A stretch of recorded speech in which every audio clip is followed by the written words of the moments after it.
राजू ढवरी, अध्यक्ष जिल्हाधिकारी कर्मचारी संघटना मुंबई शहर. गेल्या महिन्याभरापासून महाराष्ट्र राज्यामध्ये प्रत्येक शासकीय कार्यालयामध्ये जुनी पेन्शन योजना आणि विविध 18 मागण्यांसाठी आंदोलनं करण्यात आलेली आहेत. आता त्या आंदोलन सरकारने त्याची दखल घेतली नाही, म्हणून 21 तारखेपासून आपण सरकारला अल्टिमेटम दिला होता की आपण बेमुदत संपावर जाणार आहोत. आज संपाचा 3रा दिवस आहे. काल माननीय मुख्य सचिव यांच्यासोबत चर्चा झाली. चर्चा सकारात्मक आहे. वरिष्ठ मध्यवर्ती संघटना जी आहे ती याबाबत पुढील निर्णय घेईल. ती निर्णय घेतल्यानंतर आम्ही पुढील दिशा आपल्याला सांगू.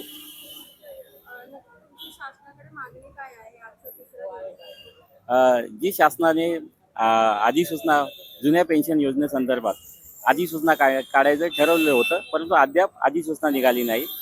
ती एक मागणी आहे. त्याच्यानंतर अनुकंपा भरती जी बंद आहे, वाहन चालक भरती जी बंद आहे ती त्वरित चालू करावी, ही एक मागणी आहे. वय वर्ष 60 जे केंद्राला आहे, वरिष्ठ IAS अधिकाऱ्यांना वय वर्ष 60 आहे, त्याप्रमाणे वर्ग 3 आणि वर्ग 4 वर्ग 3च्या कर्मचाऱ्यांना वय वर्ष 60 करावं, ही एक मागणी आहे.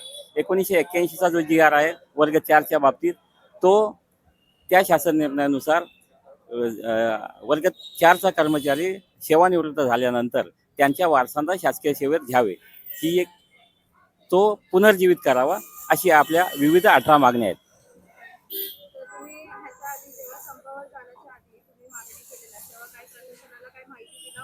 हां सर,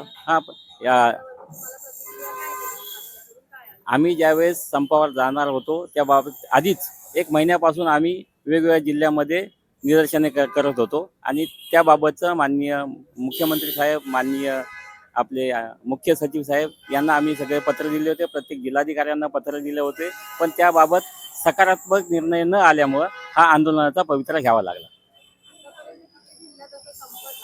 संपूर्ण महाराष्ट्रावर संपूर्ण. काल माननीय मुख्य सचिवासोबत बैठक आयोजित करण्यात आली. ती बैठक सकारात्मक आहे असं वरिष्ठ पातळीवर आम्हाला सांगण्यात आलेलं होतं आहे. आता वरिष्ठ मध्यवर्ती संघटना ज्याप्रमाणे आम्हाला दिशा देईल त्याप्रमाणे पुढील दिशा ठरवण्यात येईल.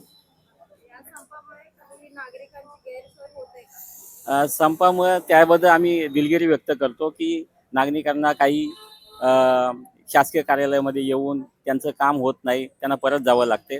परंतु जे अत्यावश्यक आहे, वैद्यकीय आहेत, अशा काही सेवा आहेत त्या आपल्या चालू आहेत. राज्य शासकीय कर्मचारी संघटनेच्या एकजुटीचा राज्य शासकीय कर्मचारी संघटनेच्या एकजुटीचा अमान युनियन कोण म्हणतो देणार नाही, कोण म्हणतो देणार नाही.